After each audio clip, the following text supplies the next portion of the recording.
లేత మొక్కవలెను, ఎండిన భూమిలో మొలిచిన మొక్కవలెను అతడు ఆయన ఎదుట పెరిగెను, సొగసైనను లేదు. అందున వైపు చూడండి, 10,000లో అతి సుందరుడు అని చెప్పబడింది. అతి కాంక్షణీయుడు, అపరంజి పాదాలు కలిగినటువంటి వాడు. ఒక్క మాటలో చెప్పాలంటే యేసుక్రీస్తు ప్రభువు ఇట్లా కూర్చుంటే చిన్నపిల్లలు ఉరకలేసుకుని వెళ్ళిపోయేవారు ఆయన దగ్గరికి. అంత స్వరూపము కలిగినటువంటి వాడు, సొగసైన జీవితాన్ని కలిగినటువంటి వాడు. భౌతిక రూపమే కాదు, ఆయన ఆంతర్యం కూడా అంత సొగసైనది, అంత అందమైనది కదా. అందుకనే ఆయన చూసినప్పుడు ప్రజలు తండాలుగా ఆయన అద్భుతాలకు కాదు కానీ ఆయన వ్యక్తిత్వానికి, పేదల పట్ల ఆయనకున్న మమకారానికి, ఆయన చేసే సహాయానికి, ఆయన ఇచ్చే స్వస్థతలకు, వీటన్నిటినీ మించితే దేవుడు మా మధ్యకు వచ్చాడన్నటువంటి మంచి హృదయంతో ప్రభువుని వెంబడించడానికి ఇష్టపడ్డారు కదా. అయితే కొద్దిసేపు జరిగింది.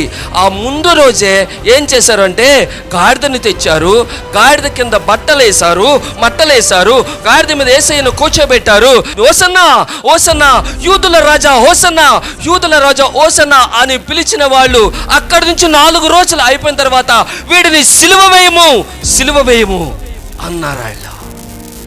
ఎందుకంటే అప్పుడు ఆయన దేహం ఎలా ఉందో తెలుసా?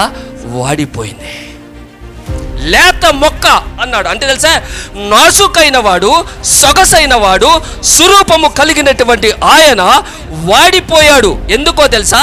గెత్సేమనేలో కూర్చున్నాడు అని. ఆఖరి రాత్రి ఇక గంట గడియలో వచ్చి సైనికులు పట్టుకుంటారు ఆయన్ని. అలాంటి పరిస్థితుల్లో ఆయన మోకరించాడు.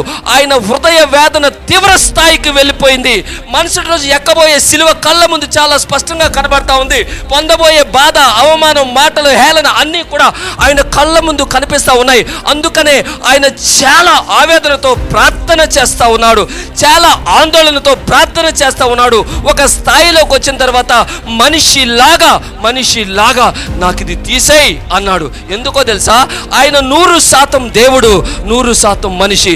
చాలా మంది అంటారు యేసు ప్రభు దేవుడు కాబట్టి భరించాడండి అంటారు. కాదు, ఆయన 100% నరుడిగా, 100% దేవుడిగా. అందుకే తండ్రి నీ చిత్తమైతే ఈ గిన్నె తీసేయ్ అన్నాడు. కానీ అలా అన్నప్పుడు అక్కడ రాయబడిన మాట నాకు ఇట్లా అర్థమైంది, ఆయన తీసేస్తే ఆ గిన్నె తాగకపోతే అది తాగాల్సింది నేను, ఆయన ఎక్కకపోతే ఎక్కాల్సింది నేను. ఆయన ఎప్పుడైతే అన్నాడో నా ముఖం కనిపించిందట, నా కుమారుడు, నా కుమార్తె భరించలేరు ప్రభువా, నేనే భరిస్తానన్నాడంట. వాడిపోయింది.